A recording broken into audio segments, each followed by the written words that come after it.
আসসালামু আলাইকুম রহমতুল্লাহি ওয়া বারাকাতুহু।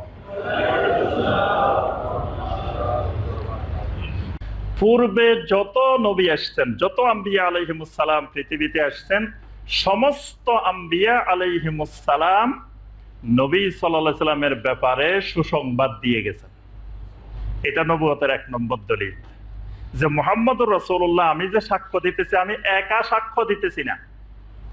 আদম আলাইহিস সালাম থেকে মুহাম্মদ রাসূলুল্লাহ সাল্লাল্লাহু আলাইহি সাল্লামের আগ পর্যন্ত যত নবী রাসূল পৃথিবীতে আসছেন, সমস্ত নবী রাসূল এই সুসংবাদ দুনিয়াবাসীকে দিয়ে গেছেন যে আমাদের পরে তোমাদের কাছে একজন রাসূল আসবেন, তার নাম হবে এই। তার অনেক বর্ণনা আল্লাহ পাক ওই নবীদের মাধ্যমে দুনিয়াতে দিয়েছেন। এজন্য পূর্বেকার ধর্মের অনুসারী যারা, বিকৃত ধর্মের অনুসারী, অর্থাৎ ইহুদি নাসারা বা পূর্বেকার যারা ছিল, তারাও কিন্তু একজনও অস্বীকার করে নাই যে মুহাম্মদ সাল্লাল্লাহু আলাইহি সাল্লামের সুসংবাদ তাদের কিতাবে দেওয়া হয় নাই। একজনও আসে বলে না, আমাদের কিতাবে তো পাই নাই আপনার ব্যাপারে কিছু, এরকম নাই। এইরকম কিন্তু একটা ইহুদি, একটা খ্রিস্টানও এসে কোনোদিন একথা বলতে পারে নাই। এই জন্য আল্লাহ রাসূল সাল্লাল্লাহু আলাইহি ওয়াসাল্লাম সবসময় বলতেন যে আমি হইলাম দাওয়াতু আবি ইব্রাহিম আলাইহিস সালাম, আমি মুহাম্মদ সাল্লাল্লাহু আলাইহি ওয়াসাল্লাম হইলাম আমার পিতা ইব্রাহিম আলাইহিস সালামের দোয়ার ফসল। সুবহানাল্লাহ। কারণ আমার পিতা ইব্রাহিম আলাইহিস সালাম বাইতুল্লাহ তৈরি করার পরে আমার জন্য দোয়া করছেন। আবার আমি হইলাম বেশারাতু ঈসা আলাইহিস সালাম কওমাহু, যে আমি হলাম ঈসা আলাইহিস সালাম তার কওমকে যে সুসংবাদ দিয়েছিলেন সে সুসংবাদের ফসল। সুবহানাল্লাহ। তাহলে ঈসা আলাইহিস সালাম কি সুসংবাদ দিয়েছিলেন?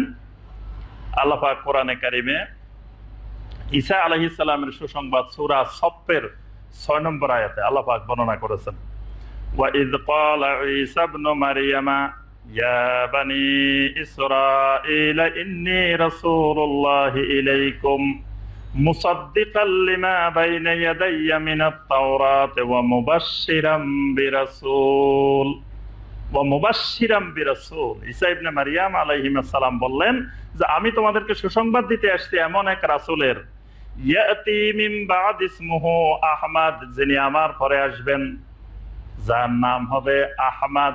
সুবহানাল্লাহ। তাহলে ঈসা আলাইহিস সালাম তার কওমকে সুসংবাদ দিয়েছেন, বলছেন আমি ঈসা এসেছি আমার পূর্বের মুসাদ্দিকান, আমার পূর্বে যে কিতাব নাজিল হয়েছে ওই কিতাবের সত্যায়নকারী হিসাবে, আর আমার পরবর্তী রাসূলের মুবাশশির হিসাবে, সুসংবাদদাতা হিসাবে আমি ঈসা ইবনে মারইয়াম এসেছি। সুবহানাল্লাহ। তাহলে এখানে ঈসা আলাইহিস সালাম সুসংবাদ দিয়েছেন এবং নাম সহ বলে দিয়েছেন যে আমার পরে যিনি আসবেন তার নাম হবে আহমদ। সূরা আল ফাতহের 29 নম্বর আয়াত আল্লাহ সুবহানাহু ওয়া তাআলা নিজেই ঘোষণা দিচ্ছেন। তাওহীদের ঘোষণাও আল্লাহ নিজে দিয়েছেন, রাসালাতের ঘোষণাও আল্লাহ নিজে দিয়েছেন। তাওহীদের ঘোষণা দিয়েছেন সূরা আলে ইমরানের 18 নম্বর আয়াত, শাহিদাল্লাহু আন্নাহু লা ইলাহা ইল্লা হুয়া ওয়াল মালাইকাতু ওয়া উলুল ইলমি কাইমান বিল কিসত লা ইলাহা ইল্লা হুয়াল আজিজুল হাকীম। আল্লাহ পাক বলেন আমি আল্লাহ নিজে সাক্ষ্য দিচ্ছি, আমার সমস্ত মালাইকারা সাক্ষ্য দিচ্ছে, এবং দুনিয়ার সমস্ত উলুল ইলম, আহলুল ইলমেরা সাক্ষ্য দিচ্ছে, যাদের এলেমটা ইনসাফের উপরে প্রতিষ্ঠিত, সবাই সাক্ষ্য দিচ্ছে কি লা ইলাহা ইল্লাহু, যে আমি আল্লাহ ছাড়া আর কোন সত্যিকারের মাবুদ নাই। তাহলে তাওহীদের সাক্ষ্য আল্লাহ নিজেই দিয়েছেন। কোরআনে অসংখ্য জায়গায় আল্লাহ পাক তাওহীদের সাক্ষ্য দিয়েছেন। ঠিক রিসালাতের সাক্ষ্যটাও প্রথম আল্লাহ পাক নিজে দিয়ে দিয়েছেন, মুহাম্মাদুর রাসূলুল্লাহ। কোন আয়াতে? সূরা আল ফাতহের 29 নম্বর আয়াত, শেষ আয়াত। আল্লাহ পাক বলছেন মুহাম্মাদুর রাসূলুল্লাহ। আল্লাহ পাক সরাসরি ঘোষণা দিয়েছেন। তাহলে আমি শুধু বলতেছি না মুহাম্মদ রাসূলুল্লাহ, প্রথম আমার আল্লাহ বলছেন মুহাম্মদ রাসূলুল্লাহ। ওয়াল্লাযীনা মাআহু আশিদ্দাউ আলাল কুফফারি রুহামাউ বাইনাহুম তারাহুম রুকআন সুজদান ইয়াবতাগুনা ফাদলাম মিনাল্লাহি ওয়া রিদওয়ানা সীমাহুম ফি বুজুহিহিম মিন আথারিস সুজুদ যালিকা মাসালুহুম ফিত তাওরাতি ওয়া মাসালুহুম ফিল ইনজিল। আমাদের দলিল হলো এই জায়গায় যে মুহাম্মদুর রাসূলুল্লাহ, মুহাম্মদ যে আল্লাহর রাসূল। আচ্ছা, নামাজের মধ্যে, সালাতের মধ্যে এই আয়াত তেলাওয়াত করে না ইমাম সাহেব?